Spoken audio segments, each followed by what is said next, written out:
Indeed, for inviting me along to the Europe-India Centre for Business and Industry. I really do appreciate the kind offer to speak. It's exceptionally kind, and it is a real pleasure to share the stage with the chair and the vice chair, as well as other guest speakers. So it is great to join you all. Creating a green economy and tackling climate change issues, which can only be solved by countries working together. So it is great to see that we have got such great international panel coming together. And I, of course, speak to you as a individual member of the United Kingdom Parliament, not as a representative of the UK government. So it is great to speak at such an exciting point in the relationship between the United Kingdom and India. As one of the fastest growing economies in the world, India is a crucial partner to the United Kingdom. Bilateral trade between the UK and India stands at nearly £24 billion and grew by 11% in the last year alone. This is not just of benefit to us in terms of the financial returns here in the UK and in India, but of course in terms of targeting development assistance from the United Kingdom government. Trade links for the two countries can also help reduce poverty and foster prosperity in India. The countries are also working together in the fight against coronavirus. The United Kingdom has received over 11 million face masks and 3 million packets of paracetamol from India during the pandemic. As the pharmacy of the world, over 1 billion doses of the UK's Oxford AstraZeneca vaccine are being manufactured in India. The United Kingdom's partnership with India is both invaluable and indispensable, but can be strengthened in the years ahead. The Foreign Secretary made clear his intention when he visited India at the end of last year. And it is also great to see the Prime Minister announced that India would be his first bilateral visit since taking office. Whilst it was disappointing that he had to cancel his visit to on India's Republic Day celebrations in January, the Prime Minister, I am sure, will want to visit India as soon as he is able to do so. The relationship between the UK and India does and should extend beyond trade. Cooperation between the United Kingdom and India is crucial for building a green economy and tackling climate change. The green economy is of great importance to me and a priority for me since I became a Member of Parliament in 2019. And you heard from the introduction that I am involved in a plastic recycling business, and we also farm as a family. And they are occupations that I was deeply involved in before becoming a Member of Parliament. I am a member of the Environment, Food and Rural Affairs Select Committee, which holds the government to account in terms of decisions are made around the environment, food and rural affairs. And since I joined, we have published a report on the future of air quality, and I regularly speak about environmental issues in the House of Commons chamber. Building a green economy is not just a personal priority, though, but a real ambition for the current UK government. In November, the government released their plan for a green industrial revolution. The plan will revolutionise green transport by accelerating the shift to zero-emission vehicles and will make public transport more sustainable. It will enhance developments in offshore wind, low-carbon hydrogen and nuclear power. The government have pledged £12 billion worth of investment towards the plan, and we expect up to 3 times as much investment to come from the private sector.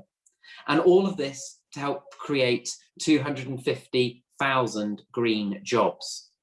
I believe that the response to the COVID-19 pandemic creates an opportunity, not a hindrance, to building a green economy. The UK government wants to build back better, but it must do so in a way which makes the economy stronger, greener, more sustainable, and more resilient long into the future. The UK government has already committed to investing an extra 200 million in carbon capture technology, as well as to provide up to 500 million to trial the use of hydrogen for heating and cooking in homes as part of its COVID-19 recovery plan. I am aware that there are fears that Brexit may hinder Britain's ability to work with the European Union, as well as other international partners on the issue around climate change. However, I do not foresee this being a problem at all. The European Council on Foreign Relations has found that climate change policy is a promising avenue for cooperation after Brexit, and British exports consulted by the Council have ranked it as the #1 priority for UK-EU relations. The withdrawal agreement itself commits the UK and the EU to ensuring a level playing field when it comes to maintaining high levels of protection against climate change. The government knows it can't fight climate change with a one-man army, which is why I know it is so committed to working with international allies on the matter. This, of course, includes India, who are a vital partner with regards to building our green economy. There are more than 400 British companies based in India, and some of those are at the forefront of our partnership to tackle climate change. There are UK firms investing in jobs and opportunities for the development of renewable energy in India, as well as in the manufacturing of electric cars. Take the example of the joint venture between the UK and the EO Charging and India's Yavi enterprises, who are working in partnership to deliver charging infrastructure for electric vehicles in India.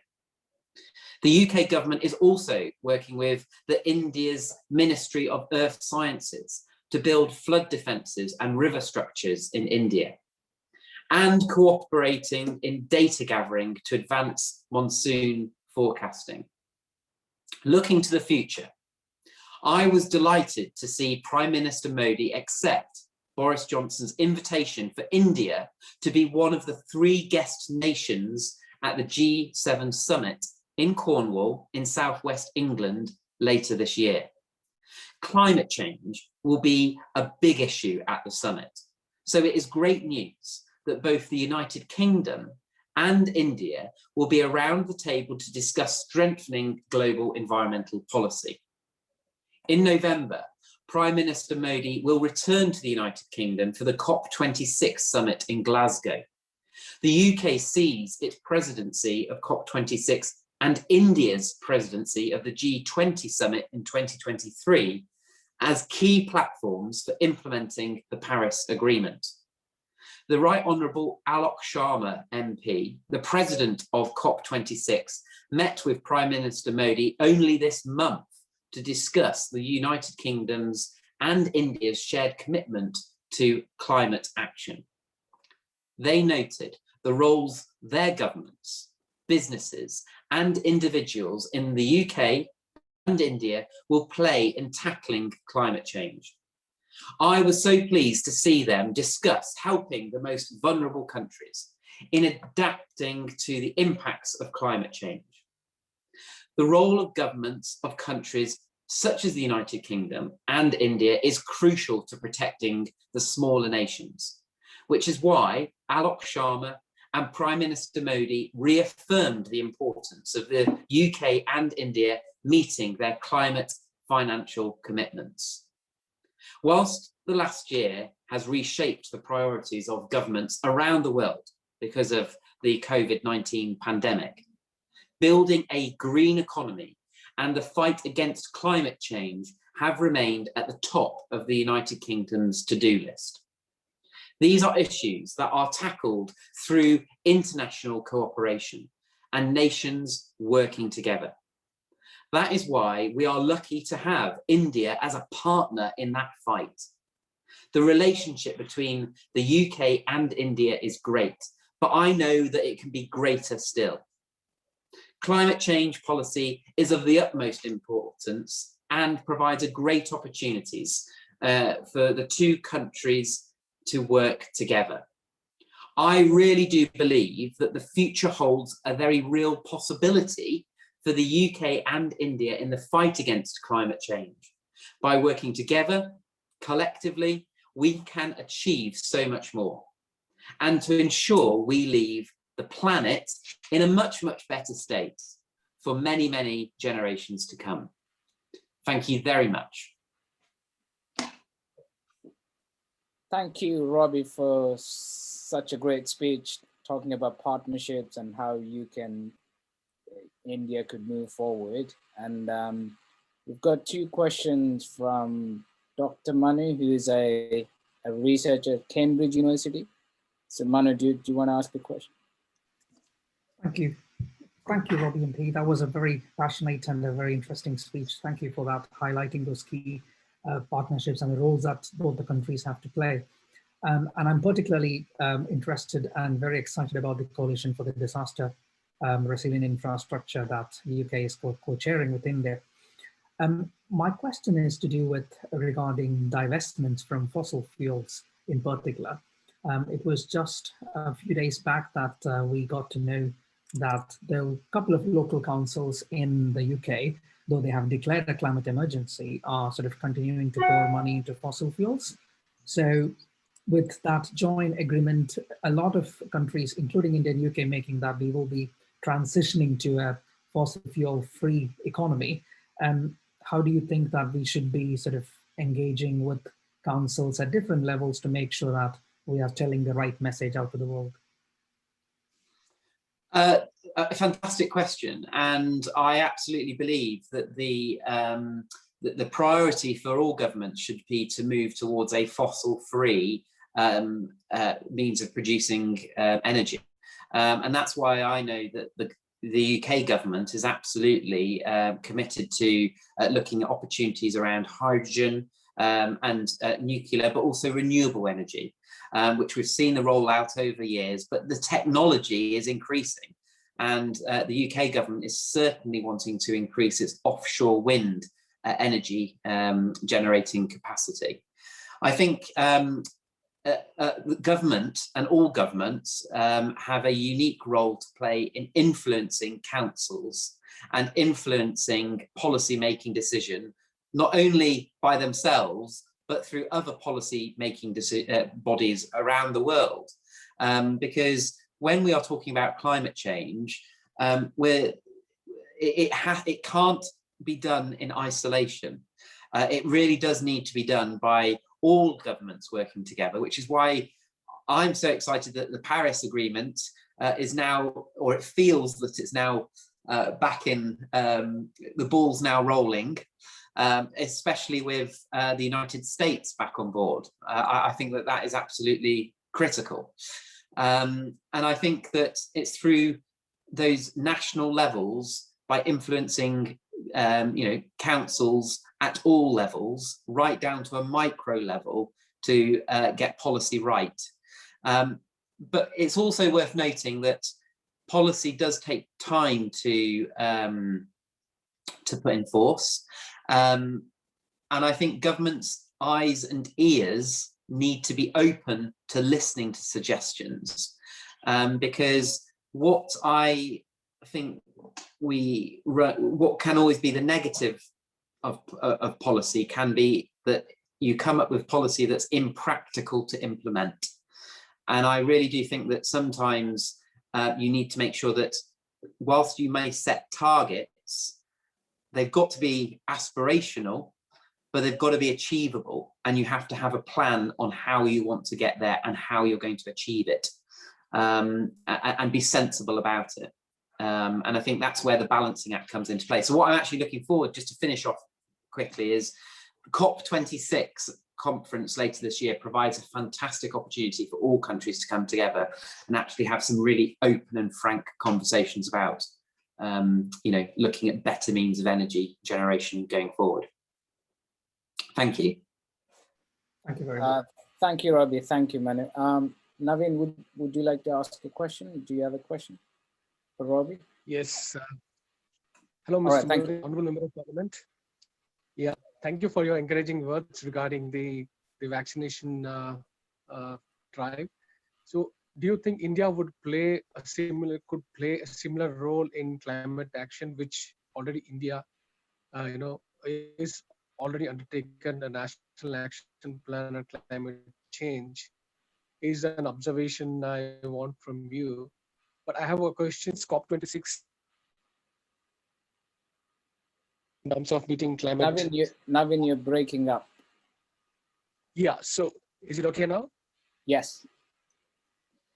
Yeah. So my question is, since COP26, India has taken a leading position in meeting 1.5 degrees centigrade temperature limit through its various national action plan on renewable energy emissions target, as well as energy efficiency savings. So, but at the same time, India being a big country with 1.3 billion people population, there is a big requirement of financing. So one of the important cooperation measures agreed on the COP26 is the climate financing from the developed nation, which is one of the biggest articles. How do you see, UK and EU will play a big role, in climate financing, which is not taken a significant development? Is that my question? Yeah, I again, another very good question. And I'm sure that there'll be much discussion around green financing at COP26. You mentioned, the fantastic work that gets done through collaboration at an international level, and we've seen that through the vaccine production, and we've seen that through how countries can actually work together through pandemics. And I mentioned in my speech there that over 1 billion doses of the UK Oxford AstraZeneca's vaccine are being produced in India, which is fantastic.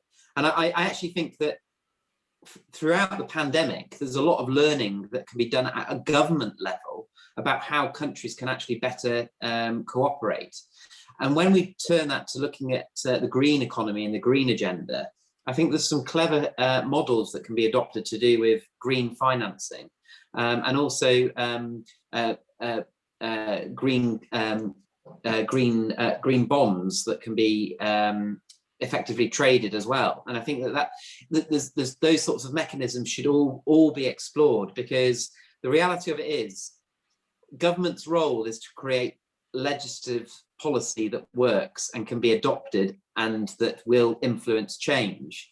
But as we all know, a government's other responsibility is to obviously generate tax to then to spend that tax wisely on its priorities. But there are other means of generating funds to implement some really good green schemes through private sector.